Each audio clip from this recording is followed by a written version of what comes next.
Hello, everyone, and welcome to the new episode of the Business of YouTube podcast. The guest of today is a very interesting guest for many different reasons. First of all, involved in tech, sport. He has done multiple different jobs and has a very non-linear career, which I really appreciate in general. They make life much more interesting. And then he has as well a very interesting sense of humor, which I usually appreciate. My sense of humor, nobody gets it usually, so I like to see sense of humor of people, and you will see it during the podcast. Welcome to the podcast, Peter Hutton. Thanks, Paolo. Thanks for asking me. I've watched a few going into this as well, so it's nice to be here and be in very good company of the people that have sat before me. So nice to be asked. Thank you for coming. And actually, I'll start with the sense of humor because I was reading your profile and actually, I was like, I usually joke a lot, and usually people don't get my jokes, and I'm fine with that. It's just a bad sense of humor.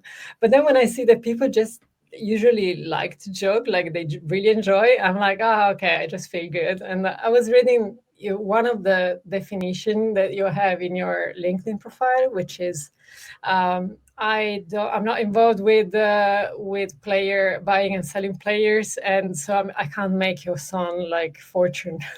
So don't send me your son's name and videos or something like that. And it's like, okay, gotcha.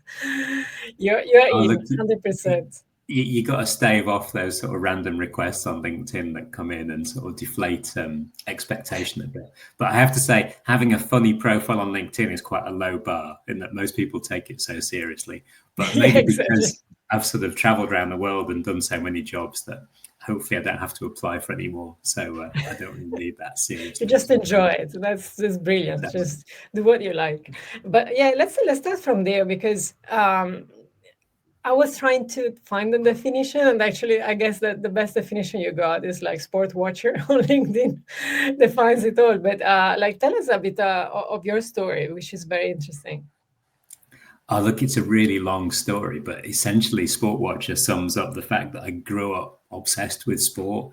Had a sports obsessed dad, and classically sort of followed him around the country watching sport, and then remarkably at 16 that turned into working in radio and reporting on sports events, and basically the sports sort of related career never stopped after that. And I've just been really lucky that it's sort of taken me around the world to some fascinating places, and often at really interesting points in the history of those places as well.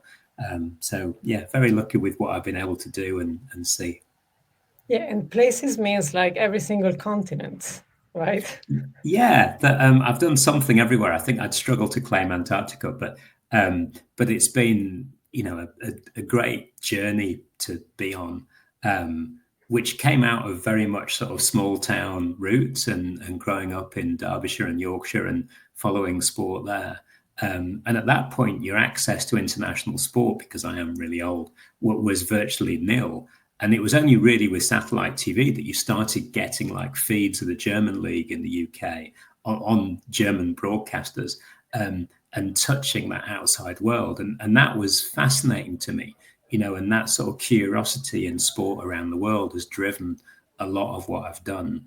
And been, great to sort of be able to combine a genuine passion for, that unique thing that sport can bring with going to some really interesting places and seeing what's happening there.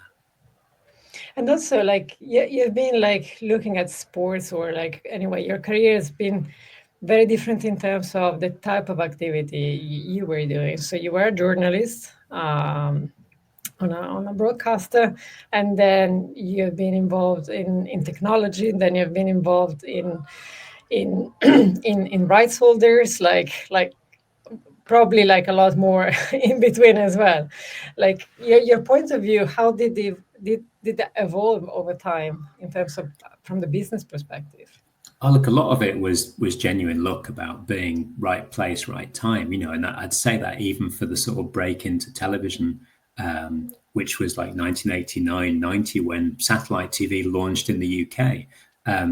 And Vic Wakeling, who became head of Sky Sports eventually, chose me as one of the launch team at BSB, the first satellite broadcaster for sport in the UK.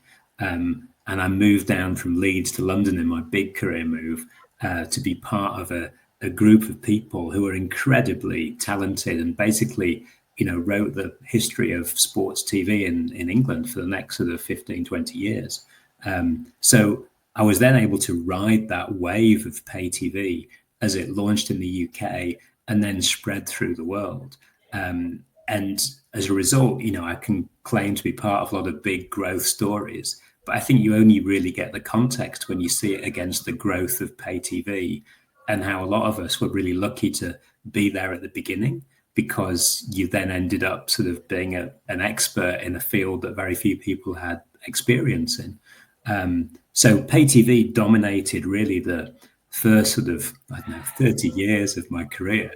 And it Were went you from, aware of the size of what you were in, like at the very no, early days? not at all, and it's great to sort of go back and sort of claim that you were part of, Sky launching Premier League in the UK and the Murdoch tactics of being a battering ram for the wider pay TV business. But at the time, I was just a presenter, journalist, commentator.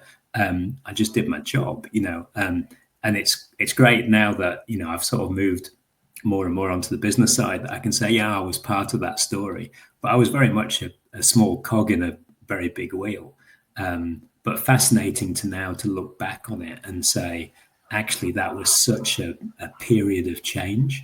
And, I worked sort of across different parts of it, and that started off sort of in front of camera, then became a producer, moved to India in 94 in what was definitely not a thought out career move, but ended up sort of on the business side, then launched a pay sports channel in Dubai called 10 Sports in 2002, which was again a gamble on some very good people, and it paid off.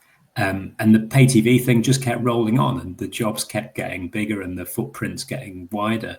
But then, that pivoted really, because both at Fox and at Discovery, you were sort of aware that the trend was definitely going toward digital consumption, that we weren't getting a young audience in the same way. And I didn't want to be a dinosaur and being on the old part of the industry, which that 30 years sort of positioned me to be an old decaying part of the business, which is why the chance to go and work for Meta was a brilliant opportunity, huge learning experience. And I've been able to thankfully sort of continue a lot of the relationships from that Meta time into the world now of sort of sitting on different boards and advising companies.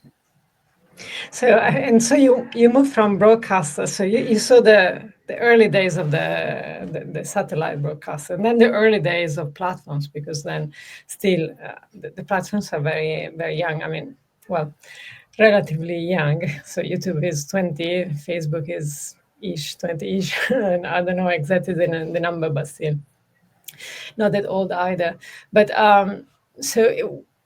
how were the first days actually at Meta? Because it was a big move, moving from one industry to the other. I mean, in terms of lifestyle, you suddenly went from, being at the head of 1,000+ organization. I mean, the reality was you weren't really the head because you were reporting into the wider Discovery world, but Eurosport, at least in theory, I was the head.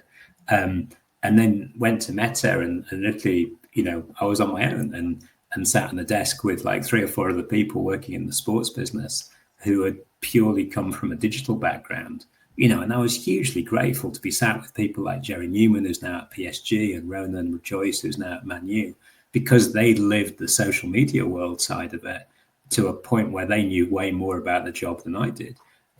So fascinating to sort of almost start again at the bottom, really, in many ways, because my instincts were often wrong for what decisions needed to get made. And that was the real best thing about Meta, was the sort of training, not just the official training, but the training by sitting and listening to good people. Dan Reed brought me on, who was sensational, and introduced me to this worldwide team of sports experts at Meta. And that was an education, and I'm very grateful for that period of education. Well, and as well, it's great, as a learning experience, because it's you're putting together the two words, and And the best of the two words together is the better a better outcome at the end of the day. Well, It look, not and I think always work, yeah, but the other when thing it about does, it's brilliant. learning and the platforms is that, I think one of the things you really learned about the platforms very early was that there is no sort of fixed message. The rules are going to keep changing, and that people learn from experiences and reading the data and understanding the way the platform works.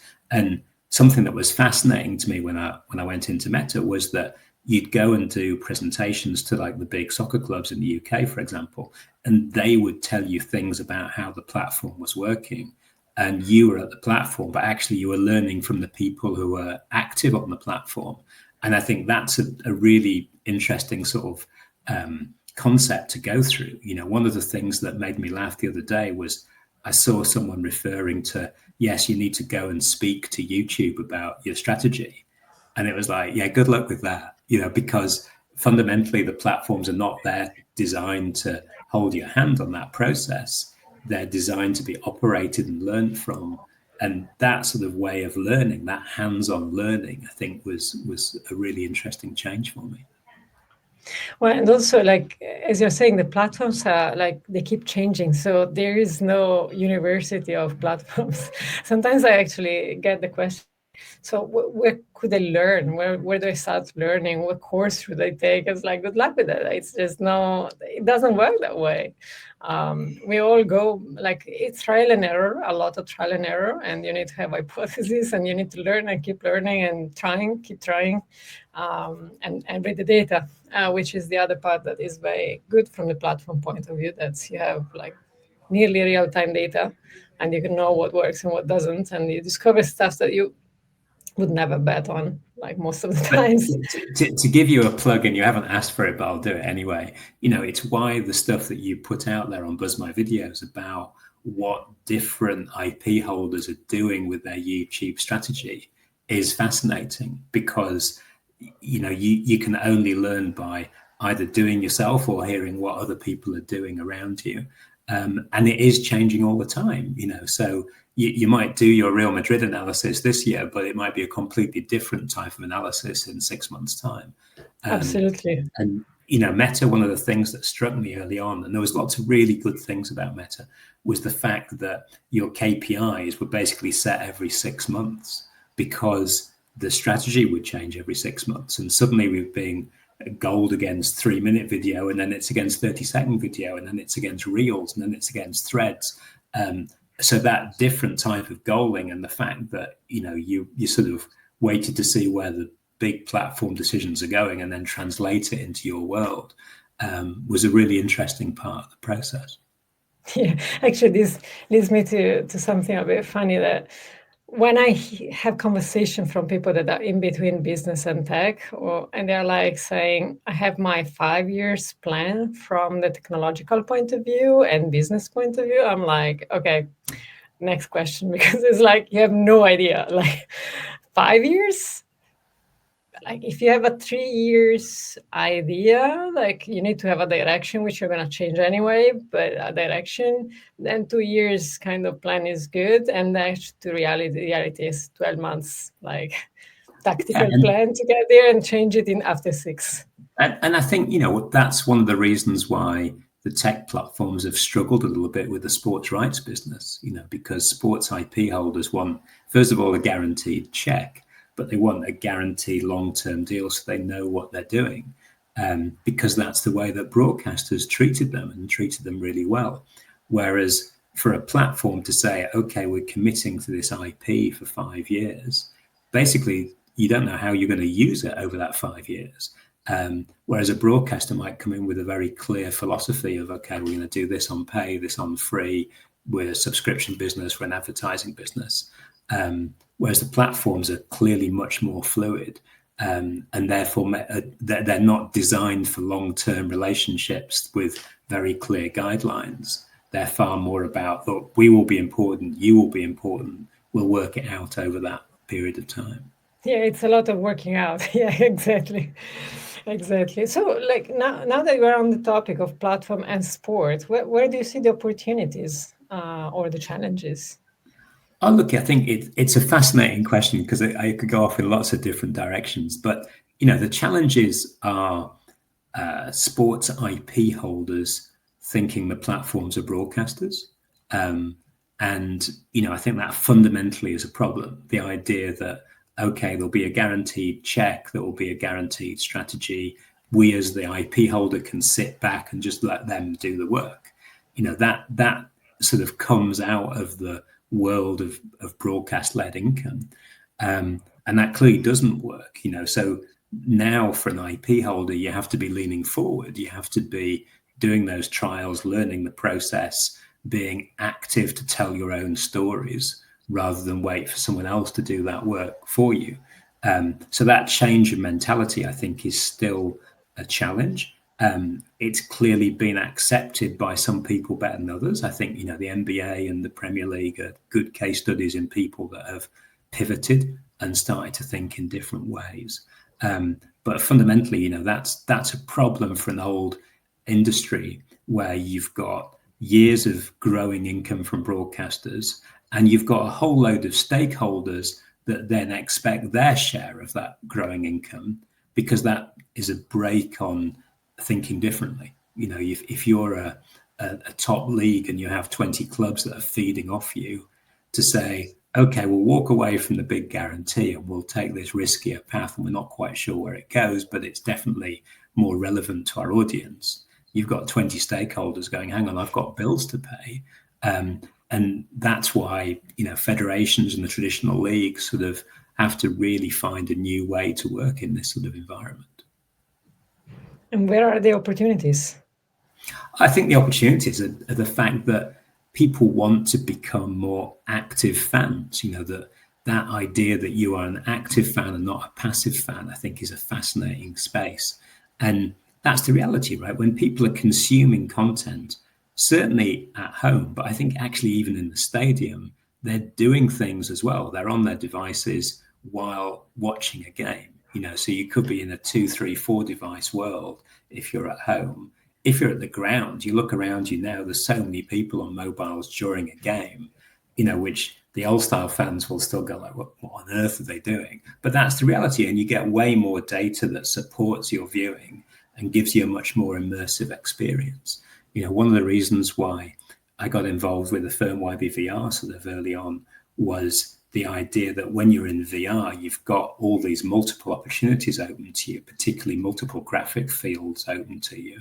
So you can genuinely personalize your content and be active while watching, not just sitting back in an armchair and waiting for someone else to tell you what the story is. And I really like that as a sort of direction of travel for consumption. And you're involved as well with the Saudi Pro League, which is leveraging a lot of platforms as well for growth. And there was a news like very recently about that. Can you share a bit more about that? Yeah, I mean, we've taken what I think is a really historic decision, and time will tell as to how good a decision it is or not. But I think it's instinctively right, where we were essentially all behind a paywall, and were the classic sort of sports league funded by pay TV sports broadcaster in our home market.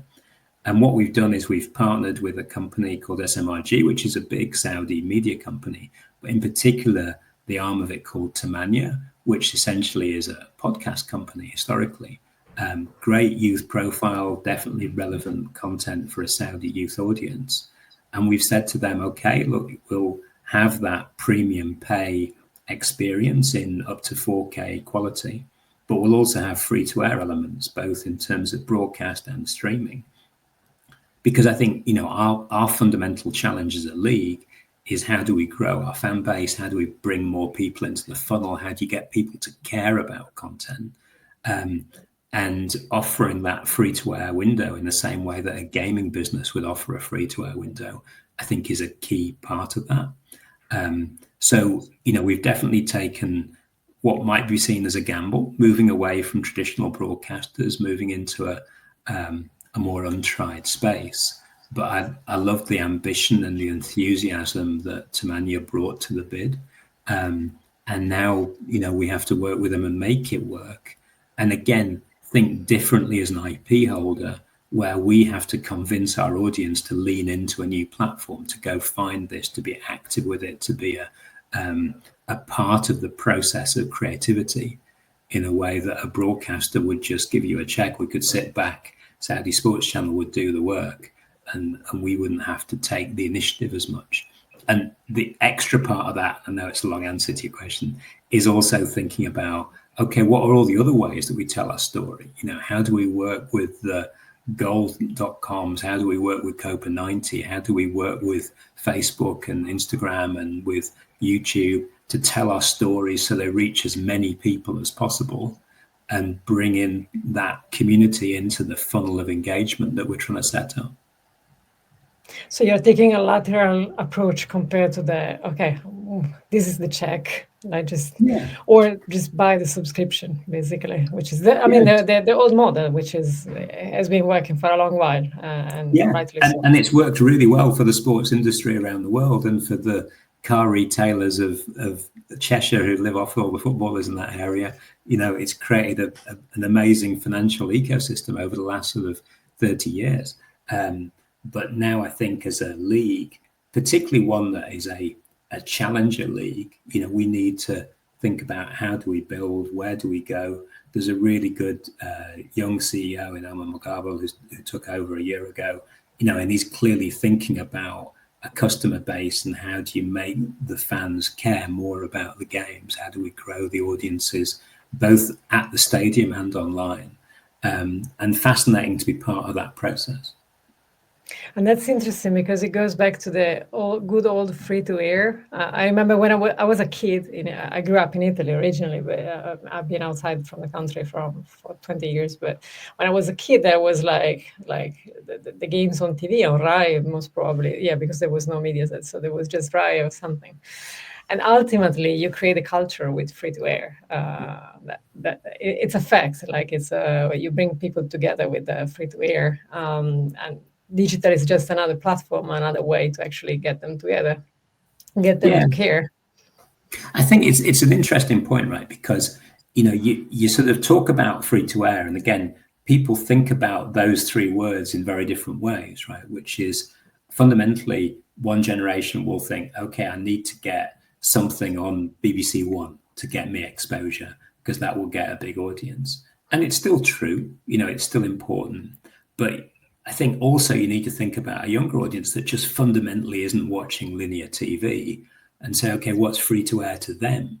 How do we hit that maximum reach button with that audience? And that leans into a very active YouTube strategy and to thinking, okay, how do we speak to that audience as well? You know, I remember being really affected in my early days at Facebook where Man City came and gave us a presentation and said, look, we're focused on 8 to 13-year-olds and capturing hearts and minds in that age, because the habits that you build between 8 and 13 sort of become your loyalties for a much longer period. And if you're thinking about that audience as your next fan, then clearly YouTube and others, notably TikTok, have got to be places where you have a strong, innovative approach. And that isn't necessarily clips and highlights in the traditional way. It's storytelling that is appropriate to that audience and that platform. Yeah, absolutely. I was publishing about ASMR and sports. I mean, I actually suggested this to a few clubs, and they looked at me a bit weird. But the reality is that it's something that like younger generation like ASMR. It's actually one of the most researched content on YouTube. Is like one of the top 3 or something. And the stadium, the football, then the noise, the real noise of the football pitch is like, it's just beautiful and very close to the concept. So you can actually create content without even thinking of the live game. Like these people are actually more about the experiences. The live game is one part, and it's not even the most important one.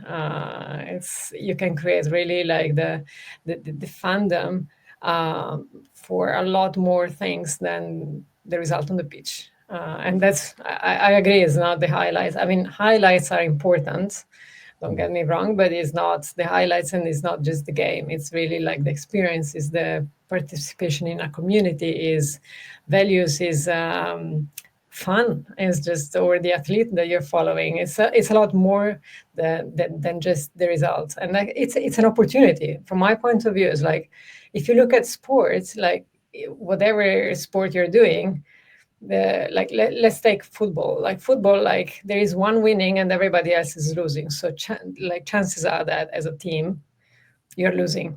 Like you just one chance out of 20 to win, so you need to build the business around losing, not around winning. I mean, the winning is the one chance, you need to aim to that, but the chances are that you're losing. So the business and the audience that you build is for when you lose, which is the normal status of the business. It sounds very, very negative, which I'm an optimistic person. Definitely zero negative. But I'm looking at laterally, like what are the other business opportunities for sport? That's what I'm really passionate about, and how the leverage as well social media and platforms, of course, because I think that there's way more that could be done there. Yeah, it's been fascinating to see like different assets build up. And one of the things that I do is work with Greenfly, and you look at the mobile content captured around the ground, and how that's turning into a sponsor asset class, you know, with Verizon and the NFL being a really good example, because those views, the views of fans, the ground level emotion, you know, is such a natural translation of the story. But it's also then putting that in places where you maximize the audience for that content, which could be influencer channels, or could be player channels, or even sponsor channels if they work in the right way. And trying to just find a different way of telling that story. And one of the things that, you know, because I sit on a few boards with a few sports organizations, that I think is really important to get across is, okay, give those tools, give that raw content to the players and influencers who can tell the story. And, you know, I liked the story about, you know, video sites when they work with the NBA, and they did this case study where they said, okay, who's using the NBA All-Star IP? And they tracked it. And it wasn't to close down all the illegal use of the IP, which inevitably was huge. It was to work out who's doing it well, and could the NBA work with those people more going forward? And I like that sort of change of attitude to the use of IP, to think we're not going to clamp down on it. We're going to find who's good at it, and we're going to feed them, and then make their authentic storytelling part of our IP ecosystem. 100%. I mean, in the opportunity there is many to many. It's not one to many. It's not the broadcast. It's not me just going and broadcast my idea and you just listen. That's not how it works. And that's the opportunity. That's the beautiful part of it, because it's all to be created. And again, it goes back to the discussion on the platform. You need to learn it day by day and try it. And sometimes it works, sometimes just it doesn't. But there are a lot more opportunities to be built up there. And speaking of opportunities, who do you think is ready for the new business model? Like sport is ready for the new business models that should be built, or maybe shouldn't. Yeah, it's a good question, right? Because I think there's two different ends of the scale for that sort of thing. You know, I mentioned the NBA and Premier League because I like the fact that they've got such an established, successful media model, and yet they're reinventing themselves. And they're looking at building up the NBA app or the Premier League app to talk to their audience better. You know, Premier League's got an amazing sort of inherited business of fantasy for sport, but then to try and use that ecosystem to become a more sort of interactive fan experience, I think is something that Alex Willits is building up there. And, you know, big fan of that team. Taking the TV production in the house, I think is, you know, again, an extension of that same story where, okay, we have an established business, it's clearly working well, but how do we look forward and do this in a different way? So at one end of the scale, you'd look at that. At the other end of the scale, I like the innovation of some of the sort of startup leagues, you know, like the Snow League or the track organization that Michael Johnson and Steve Gerrard just did with Grand Slam Track. Not necessarily because of you look at the numbers now, but you look at the philosophy behind it, where they're saying, okay, we don't have all that traditional ecosystem of people in blazers and organizations with mouths to feed. So how do we start again? How do we do it in a new world? And I think that sort of private equity funded startup environment is fascinating to see if they can tell their stories in a different way without the sort of legacy tradition and legacy bills to pay that some of the old leagues have to do. Brilliant. And now I have a 1 billion question for you. Are you ready for that? Probably not, but I'll have a go. All right, I get this question all the time, so I'll just revert it to you, which you understand platforms and you understand sports. So the question is, and you're going to get 1 billion for that. Do you think YouTube is going to buy rights, sport rights? I think that it's a fascinating question because I think, one of the learnings from being here on the West Coast and sort of being part of the platform world is that often the rules are different in the US to they are in other parts of the world. Tend to be different, very much. Yeah, but also, there's an emotional connect here. Meta's involvement with NBA and UFC, I think, reflects the personalities of the people involved at the top of Meta. Similarly with YouTube, you're a big player here in a way that I think you're a different big player elsewhere. YouTube TV as a sort of quasi, almost like a cable business, just gives them a totally different perspective on content to, I think, the rest of the world. So here you saw YouTube invest in the NFL, what was the Sunday ticket rights, because it really works for their linear channel streaming business. And a side product from that is allowing the creativity with influencers that has been sort of tagged on to that deal. Amazon, I think, have been different, much more tactical and thinking, okay, how do we drive the prime shopping business by using sport as the classic mousetrap that people fall into? So, there are different ways that Netflix, Amazon, YouTube, you can certainly see them having a bigger sporting footprint that may involve rights checks. But I think the key bit is that they're not thinking about this in the same way that a broadcaster would. So for Netflix, for example, one of their big challenge now is, how do you have that second line of advertising revenue on top of your subscription revenue? Sport is a brilliant way of bringing advertisers that are attached to a sport onto your platform. So, that works for them. Whereas I'm not sure that being a traditional rights buyer of linear rights on a 3-4 year cycle necessarily works for them. Amazon's got different motivations, YouTube have different motivations. So you could certainly see an element of guarantee behind distribution deals, but it goes back to what we said at the beginning in that it depends on the KPIs of the platform for that next 6 months. And that makes it quite difficult for it to fit into a world where sport wants long term. It's not exactly the same, yeah. Cool. All right. Well, thank you very much, Peter. It was a very insightful conversation. I would go on like for a long while because I'm sure that you have a lot to share. But I don't want to steal too much of your time. But thank you very much. I really appreciate the chat. Thanks for asking. And again, I think the main thing to stress is that nobody has the answers, right? It's all about absolutely. And seeing what's working on the day for an organization and having a mentality within a sports federation that says, okay, I'm going to test things and I'm going to see what works. And if it works, I'll back it. But understanding those trends of player publishers, of influencer publishers, of two-way relationship with your fans. I think those things, if you have those as the sort of key thoughts in your head, then you'll get it right.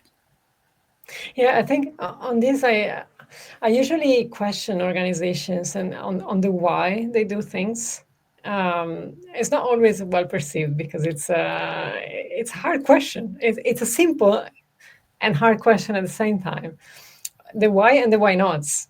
Like you could actually try a lot of things, which is important. important to keep doing, but you need to know why you're doing things.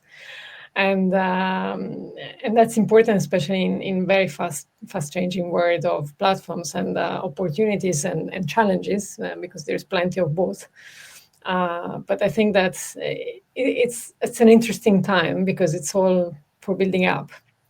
And time for change is always a good time for building and for builders in general, because it's like, I mean, you have been a builder like in different industries, and you have seen that it's a disruption, although like it's not coming all together like disrupting from 1 minute to the other, but change is opportunity in general, and it's creative opportunities as well. There's more fun when there is change, at least from some point of views. Definitely mine, and I guess yours as well. Oh, look, it's definitely good for the consultancy businesses. But, so good luck to you and yours. All right. Thank you very much, Peter. Thanks, Paolo. Thank you, everyone.